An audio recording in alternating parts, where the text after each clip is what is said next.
Je te louerai toujours parce que tu as agi et je veux espérer en ton nom parce qu'il est favorable en présence de tes fidèles. C'est avec cette louange du roi David, extrait du psaume 52, vers 11, que je vous retrouve pour cette autre édition de l'information sur Espérance TV.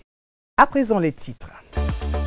Actualité de l'Église, ces choses faites après plusieurs années d'attente pour réhabilitation. Le district d'Abobo a un nouveau siège. D'un coût total de plus de 25 millions de francs CFA, l'ouverture officielle des portes de ce bâtiment a eu lieu le mercredi dernier en présence du très révérend Isaac Baudier, secrétaire de la conférence de l'Église méthodiste de Côte d'Ivoire. Les femmes du district de Yamoussoukro s'inscrivent dans la vision 2024 de l'Église méthodiste de Côte d'Ivoire. Évangéliser en tout temps et en tout lieu. Elles l'ont traduit en acte lors de leur assemblée semestrielle tenue du 30 octobre au 3 novembre à Saint-Fra. Nous en parlerons dans cette édition. Et puis aux États-Unis, après sa victoire au présidentiel, Donald Trump nomme déjà son chef de cabinet de la Maison-Blanche. Shalom à tous et à toutes et bienvenue au journal. Je vous le disais en titre, le district d'Abobo a désormais un nouveau siège. Fermé pour réhabilitation depuis plusieurs années et entièrement rénové par le groupe Mission Victoire, ce bâtiment abritant les bureaux administratifs du siège du district d'Abobo est estimé à plus de 25 millions de francs CFA. La cérémonie d'ouverture a eu lieu en présence du secrétaire de la conférence de l'Église méthodiste de Côte d'Ivoire, le très révérend Isaac Baudier, et du président national des laïcs, le professeur Louis Abois, Lionel Niaba et Emmanuel Abalé. Cette coupure de ruban symbolique marque la réouverture du bureau du district d'Abobo. Une cérémonie tenue le mercredi 6 novembre 2024 au temple Cité de l'Espérance d'Abobo-Gare, siège du district d'Abobo. Présidé par le très révérend pasteur Isaac Baudier, secrétaire de la conférence de l'Église méthodiste de Côte d'Ivoire, et en présence de M. Louis Abois, président du mouvement national des laïcs et des autorités laïques et ecclésiastiques du district Haute. Débuté par un culte, le révérend pasteur Franck Brawa, secrétaire du district d'Abobo, par ailleurs orateur du jour, a exhorté le peuple de Dieu à travers les vers du psaume 27 à bâtir leur projet sur Elohim. Si l'Éternel ne bâtit la maison, ceux qui la bâtissent travaillent en vain. Elohim est le nom propre de Dieu. C'est le Dieu omnipotent qui se révèle. C'est le Dieu omniscient qui se révèle. C'est le Dieu créateur de toutes choses qui se révèle. Fermé depuis de nombreuses années, ce bâtiment abritera de nouveau les locaux du district d'Abobo, une rénovation qui a suivi certaines étapes. Piloté par le groupe Mission Victoire, ce challenge fut relevé par la grâce du Seigneur Jésus. Les travaux ont commencé exactement le 11 février 2023. Et les travaux ont duré jusqu'en octobre 2024, donc 21 mois, soit 1 an, 9 mois. Voilà, pour sortir ce joyau que vous voyez. C'est du modernisme total que le groupe Mission Victoire a déposé ici. Et ça, il faut rendre gloire au Seigneur. Une terrasse, une salle de réunion climatisée, 3 toilettes et bien d'autres bureaux climatisés, bien aménagés, ont fait l'objet de visites de toute l'assistance et des autorités présentes, tout comme les représentants des laïcs du district d'Abobo. Pour le surintendant, le très révérend Daniel Conan, impulseur de cette action, cette longue attente est enfin récompensée. Aujourd'hui, ce bâtiment est fini. Nous sommes heureux que ce travail soit achevé. Mais pour nous, ce n'est qu'un défi et beaucoup d'autres chantiers restent encore. Et nous sommes vraiment soudés derrière notre capitaine, le surintendant, le très révérend Conan. Dieu merci, tous ont compris le bien fondé de l'œuvre et tous donc se sont engagés. Donc c'est vraiment un sentiment de satisfaction qui m'anime personnellement et avec toute mon équipe, pasteurs et laïcs, main dans la main, avec les églises locales, les PL, nous avons réalisé cette œuvre. Nous rendons gloire à l'Éternel notre Dieu et nous lui disons merci. Enthousiaste, après la visite de ce joyau architectural, le très révérend pasteur Isaac Baudier a salué l'effort consenti par les fidèles de ce district. Nous voulons donc les féliciter féliciter tout le district d'Abobo, féliciter ceux qui ont travaillé, c'est-à-dire les techniciens qui ont su ménager pour que aujourd'hui Abobo ait cet espace de travail. Merci à Dieu qui inspire toujours ses enfants, son peuple, à aller toujours de l'avant et à poser des actes dans le cadre du travail.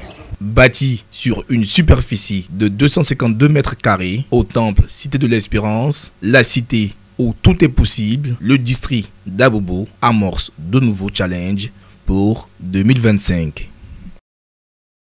Comme tous les ans, l'Église méthodiste de Côte d'Ivoire consacre la première semaine du mois de novembre aux activités civiques, sociales et médicales avec le Conseil Église et Société. Cette année, c'est le district de Songon qui a accueilli les festivités avec au programme des consultations médicales, des dons, mais aussi des temps de sensibilisation. Plus de détails avec Esther Palé. Chemin de réconciliation dans l'acte de l'offrande, c'est autour de ce thème que se sont tenues du 1er au 3 novembre 2024 les journées de l'action civique, sociale et médicale ACSM de l'Église méthodiste de Côte d'Ivoire. Pour l'édition 2024, c'est le district de Songon qui a abrité les activités menées par le Conseil Église et Société avec pour quartier général le temple Jéhovah-Jireh de Songon-Agbon. La matinée du samedi a servi aux activités médicales avec des consultations bucco-dentaires, ophtalmologiques et des dons de sang. Nous avons décidé de donner notre sang parce que dans les hôpitaux un peu partout, on remarque que une grande partie des patients meurent à cause du manque de sang. Aujourd'hui, j'ai décidé de donner mon sang pour sauver des vies. Pour que demain, moi aussi, si j'ai un problème, on puisse me donner du sang. Avec sa présidente, la professeure Hortense Akribi, en tête de file, le Bureau national du Conseil Église et Société a investi les structures sanitaires des 3 circuits du district de Songon pour des dons en produits médicaux de première nécessité. Nous sommes là en tant que conseil pour venir montrer la main d'assistance de notre Église, qui est un point important de l'évangélisation. Nous sommes aujourd'hui dans une structure sanitaire où nous sommes venus faire des dons pour soutenir les actions qui sont faites par les prestataires de soins, mais également soutenir les malades. Un geste fort apprécié des responsables de ces structures qui disent l'utiliser à bon escient. Notre joie est grande et nous voulons dire merci aux responsables de l'Église méthodiste de Côte d'Ivoire. Et on vous donne la garantie qu'on va utiliser ces dons avec vraiment une bonne volonté pour la prise en charge de la population. Je tenais à vous dire merci pour tous ces dons que vous avez faits aujourd'hui. Donc je dis merci à l'Église méthodiste de Côte d'Ivoire. Une conférence sur les dangers de la drogue et le tabagisme a permis aux responsables de la Croix-Bleue d'informer les populations sur les risques liés à la consommation de ces produits nocifs. Nous avons parlé particulièrement des effets généraux des drogues, comment est-ce que les drogues piègent le cerveau, comment est-ce qu'elles vont gruger nos finances, entamer notre santé physique, mentale, nos relations, notre travail. Et nous avons parlé particulièrement de la cigarette, du tabac, qui est une porte d'entrée vers les autres drogues. Un message qui a trouvé écho favorable auprès du public. J'ai dit à mes amis que ce n'est pas bon, il faut arrêter la cigarette, la drogue, le carafi, tout. Parce que ça peut tuer, c'est un poison. Vraiment, la drogue n'est pas bien. Ça détruit et ça tue. Donc je conseille vraiment à mes enfants, à mes amis, d'arrêter la drogue. Avec la participation du département de l'environnement, les activités civiques, sociales et médicales ont été marquées par une opération de planting d'arbres sur le site du temple Cité de l'Espérance de Songon-Braté, apprécié par le premier responsable du district de Songon. Je peux rendre grâce à Dieu pour ces actes qui ont été posés. Je peux bénir Dieu pour le choix qui a été fait, le choix de Songon. Bénir Dieu pour le travail que le Conseil Église a fait. Rendre grâce à Dieu pour ceux et celles qui sont ici à Songon-Braté, qui sont tenus de veiller pour que ces actes qui ont été plantés puisse demain devenir grand comme le grain de sénévé qui a été enfoui en terre. Un culte d'action de grâce a mis un terme aux activités civiques, sociales et médicales 2024, donnant rendez-vous dans le district de Dabo en 2025.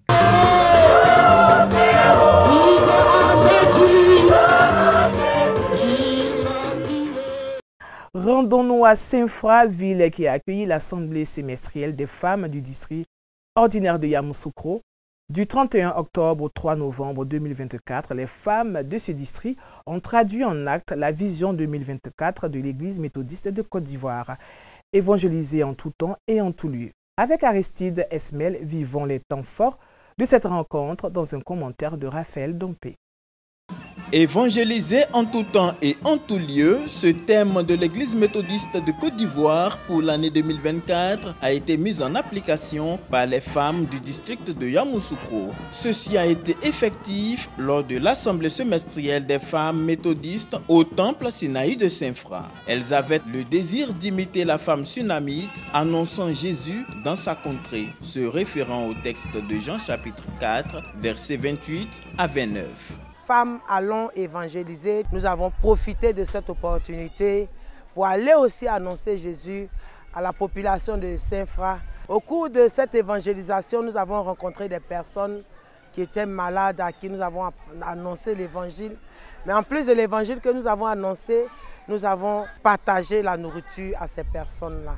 C'était une assemblée qui était vraiment hautement spirituelle.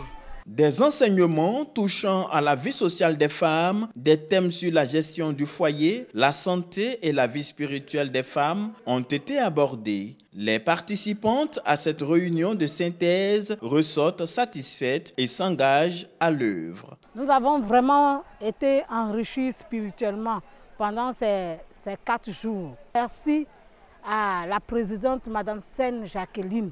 Et je profite de l'occasion pour exhorter toutes les femmes à copier sur cette femme-là. Elle est un exemple à suivre. C'est vraiment un bénéfice pour nous. Les merveilles de cet âge, ça se vit, ça ne se raconte pas. Le Seigneur s'est véritablement manifesté. En Jésus aussi, il y a de très bonnes choses. En marge des assises, les femmes ont mené plusieurs actions d'évangélisation, notamment la prédication de la parole dans les rues. Poursuivant leurs activités, les mères ont participé à une séance de dépistage du cancer du sein et du col de l'utérus au centre de santé de la protection maternelle et infantile de Saint-Fra. Tellement j'avais peur, mais quand je suis rentrée dans la maison, je n'ai plus peur. J'invite nos sœurs de tout maudit, de Saint-Fra, de faire comme nous. N'ayez pas peur, c'est facile et simple pour savoir le dépistage. Nous sommes venus, nous avons été bien accueillis par les braves mamans de la PMI de Saint-Fra. Et nous exhortons nos sœurs qui n'ont pas encore pu faire leur dépistage de s'y rendre. L'assemblée semestrielle des femmes de Yamoussoukro s'est achevée par un culte. Culte officié par la révérende pasteur Rosine Kwasi, aumônière de l'Union des femmes méthodistes du district de Yamoussoukro. Dieu veut ce matin, mon frère, ma soeur, que ton action de grâce se fasse sans contrainte, sans murmure, sans hypocrisie, mais que tout provienne d'un cœur pur, d'un cœur résolu, d'un cœur pieux. Bien-aimés, approchons-nous de lui dans la sanctification. Ces femmes de foi sont venues de Bokanda, Zouenoula, Oumé, Boisflé, Thiébissou, Dimbokro et Saint-Fra prendre part à cette activité où certaines d'entre elles ont été honorées.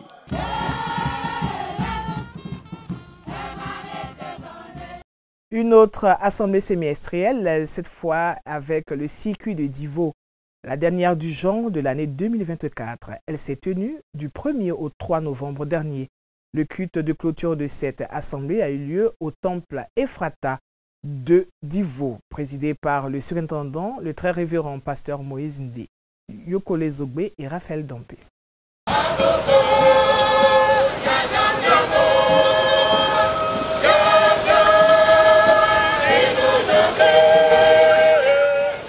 L'assemblée semestrielle du circuit de Divo s'est achevée le dimanche 3 novembre 2024. Après une procession au cœur de la ville, les fidèles méthodistes se sont retrouvés au temple Ephata de Divo pour le culte de clôture. Au terme des travaux dirigés par le révérend Mélès Emmanuel, pasteur principal du circuit de Divo, d'importantes résolutions et recommandations ont été adoptées. Que la structure Mouvement de réveil et évangélisation du circuit organise une campagne d'évangélisation dans le mois de janvier 2025.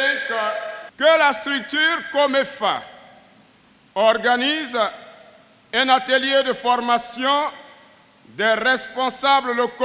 Ces décisions prises ont été remises au président des laïcs du circuit pour leur application dans les 16 églises et 4 champs de mission du circuit. Les différentes structures sont fières du travail abattu au cours de l'année 2024 et projettent de faire mieux dans les 12 prochains mois à compter de janvier 2025.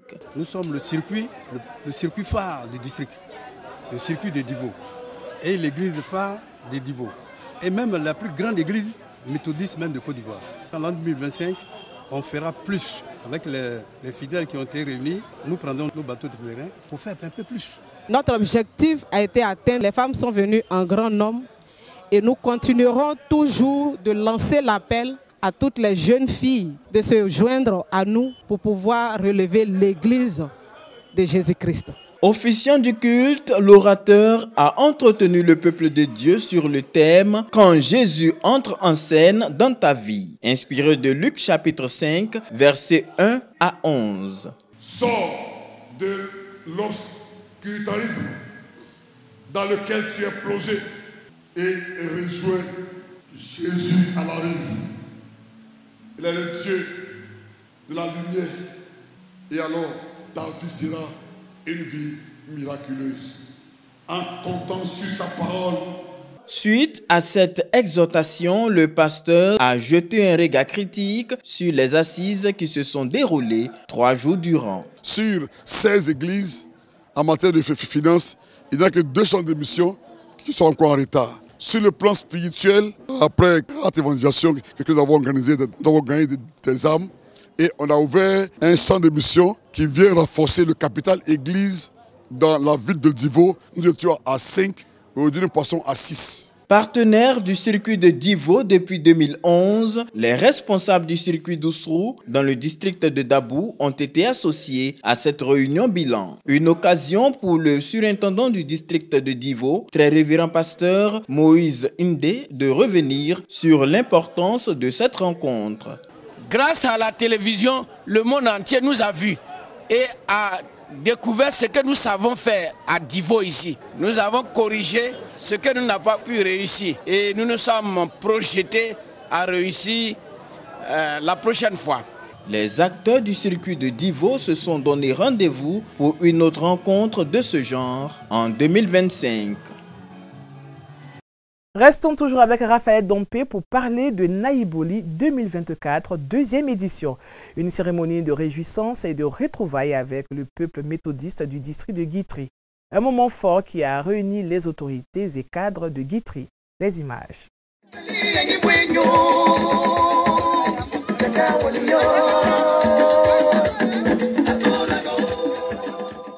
Jour de joie et d'allégresse que fut la journée du samedi 2 novembre 2024 pour le peuple méthodiste de Guitry. Et pour cause, la célébration de la journée de reconnaissance à Dieu dénommée Naïboli 2024. Une occasion pour les responsables du district de Guitry d'appeler à plus d'engagement et de responsabilité au regard de la parole de Dieu.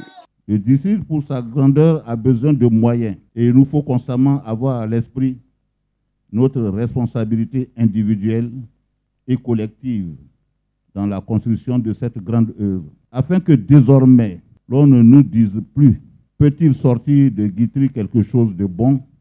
mais plutôt « que se passe-t-il à Guitry ?» De Guitry sortiront des hommes et des femmes qui vont impacter non seulement le développement de Guitry, mais le développement de la Côte d'Ivoire entière. À cette deuxième édition de Naiboli, les autorités préfectorales et communales ont été associées. Elles ont invité la population à l'unité pour le développement de Guitry. Que Naiboli, qui a commencé l'an dernier à Guitry, dans 10 ans, ceux qui vivront verront que Naiboli, semé à Guitry, aura parsemé par toute région pour prendre sa place dans toute la Côte d'Ivoire. Merci aux méthodistes de Guitry. C'est dans l'union que nous pouvons bien travailler. C'est dans l'union que nous allons relever notre district ici. Je voudrais donc demander à tout le monde l'union, le pardon. C'est forcément dans l'union que nous faisons de grandes et belles choses. Et surtout que nous les réussissons et que nous allons très loin. Cet objectif nécessite la promotion des valeurs de travail et de respect de la loi divine. Aujourd'hui, nous sommes là, d'abord pour être reconnaissants de ce que Dieu a fait dans la vie de ce district. Et ensuite, nos valeurs culturelles africaines, particulièrement nos valeurs ivoiriennes. Donc nous voulons porter à la connaissance de tous qu'aujourd'hui est un moment de réjouissance. La cérémonie de réjouissance a été marquée par plusieurs défilés. Les porteurs de la parole de Dieu, les différentes structures du district et les circuits ont fait leur passage afin de présenter à la population la richesse aussi bien spirituelle que culturelle du district de Guitry. Un district comportant 4 circuits, à savoir Bagbam, Fresco, Broudoukoupanda et Guitry.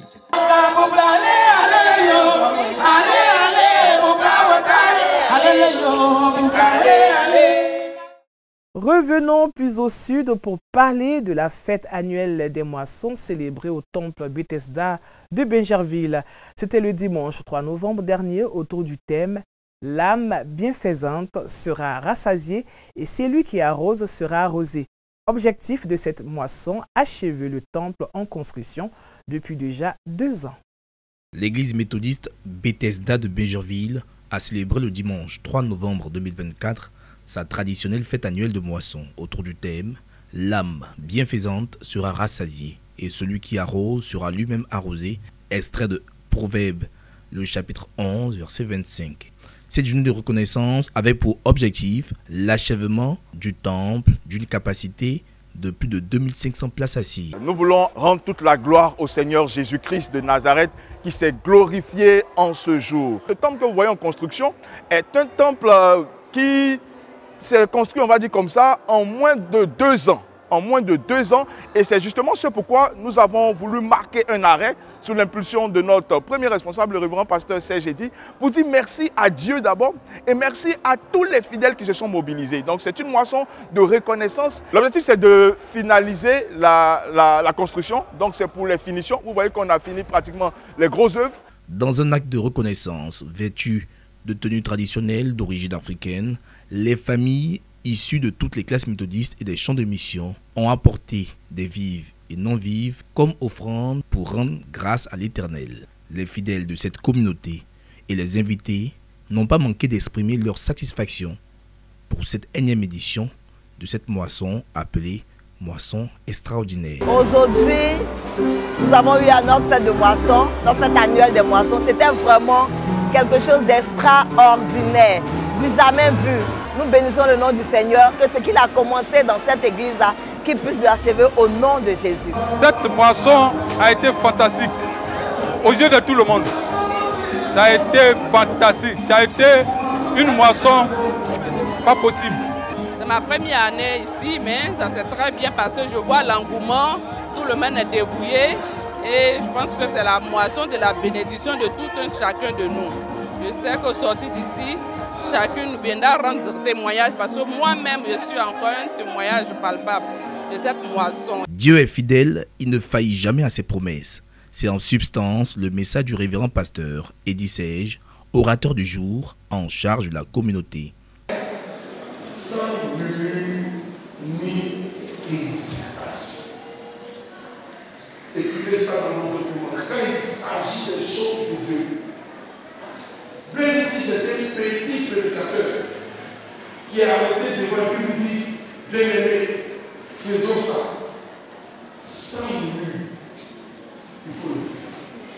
Il ne faut pas chercher à comprendre. Il ne faut pas le faire le dire, c'est pour qui? C'est qui ça? Il veut dire quoi? Il a appelé ici. Il se prend pour qu'il est ça. Les amis, la première chose que vous devez gagner dans le cœur du Seigneur, c'est que l'obéissance vaut mieux que tous les sacrifices. La gratitude, c'est la mémoire d'un cœur heureux. Prenons le temps aujourd'hui d'exprimer notre gratitude à l'Éternel, car sans l'accomplissement de ses desseins, nous n'aurions aucune récolte à célébrer. Un autre rendez-vous de célébration ce week-end, c'est une nouvelle page de l'église méthodiste qui va s'écrire du côté de Yassap, dans le district de Dabou, ce 10 novembre 2024. Issu de la 12e promotion de l'Institut supérieur de théologie d'Abadjendoumé, ISTA, le révérend pasteur Dibi Roméo va procéder à son culte d'action de grâce en vue de témoigner de sa gratitude au Seigneur autour du thème « Tout est grâce » et ce devant parents, amis, autorités ecclésiastiques et locales. Le rendez-vous est donc pris pour ce dimanche 10 novembre 2024 à Yassap.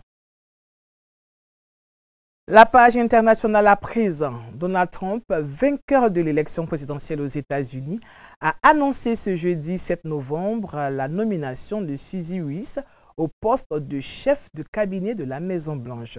Suzy Rice, qui a dirigé avec Christ Lacivita la campagne électorale du président élu, deviendra la première femme à occuper cette fonction. Dans la nuit, après avoir appris sa victoire, Donald Trump la met sous les projecteurs.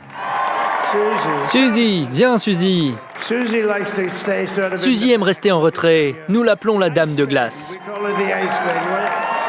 Co-présidente de campagne, Suzy Wiles est la femme de l'ombre derrière le retour politique du républicain.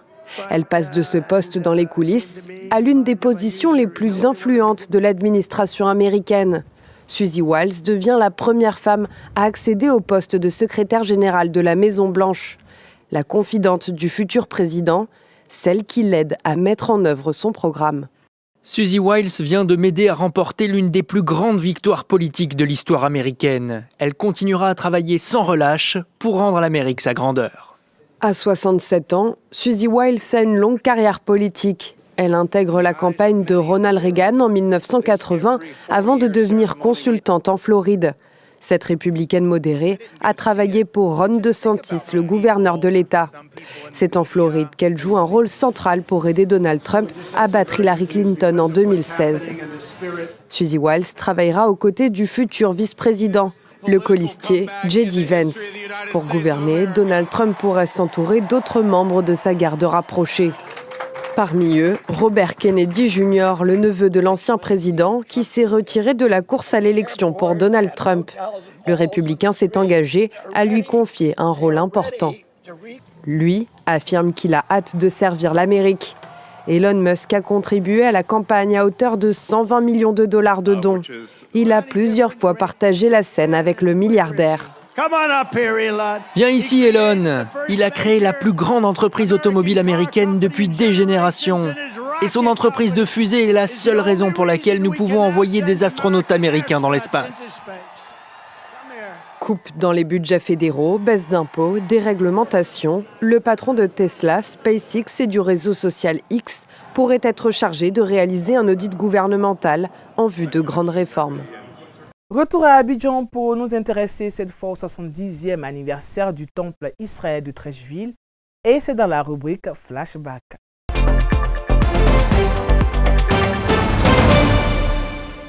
« 7 août 1949, 7 août 2019. Cela fait bien 70 ans que le temple Israël de Treichville a été officiellement ouvert à l'adoration de Dieu. C'est cet anniversaire que les fidèles ont tenu à marquer d'une pierre blanche le samedi 7 décembre 2019.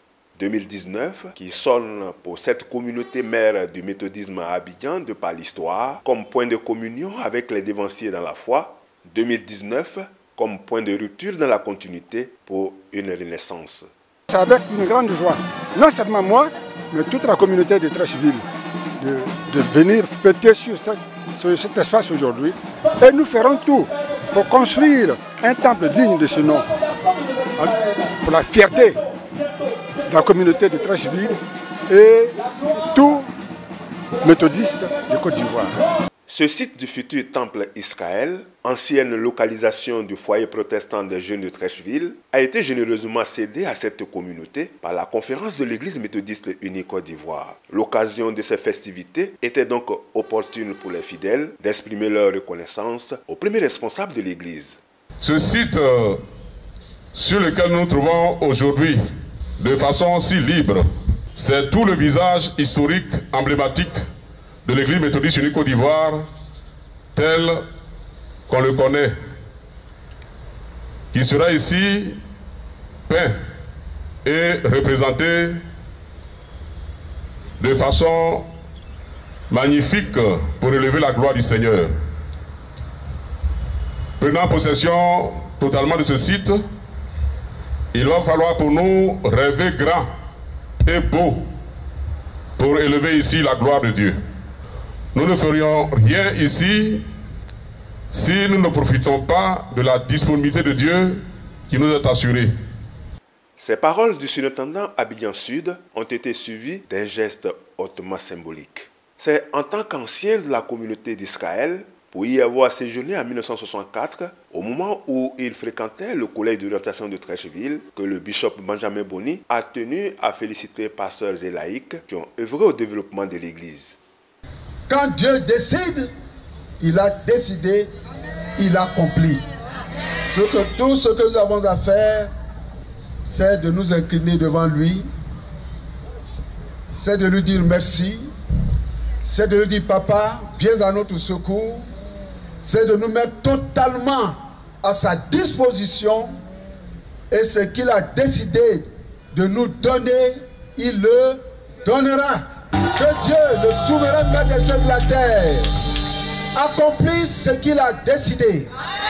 Que Dieu, le souverain maître des cieux de la terre, accorde que son peuple voit ce temple. Que Dieu vous utilise, que nous utilise tous par la puissance du Saint-Esprit, dans le nom de Jésus-Christ, sans qui rien ne peut se faire, mais avec qui tout est déjà fait. À la faveur de cette cérémonie, les couples prophétiques ayant béni leur mariage dans le cadre de la célébration des 70 ans du temple Israël de Treichville ont été présentés au bishop.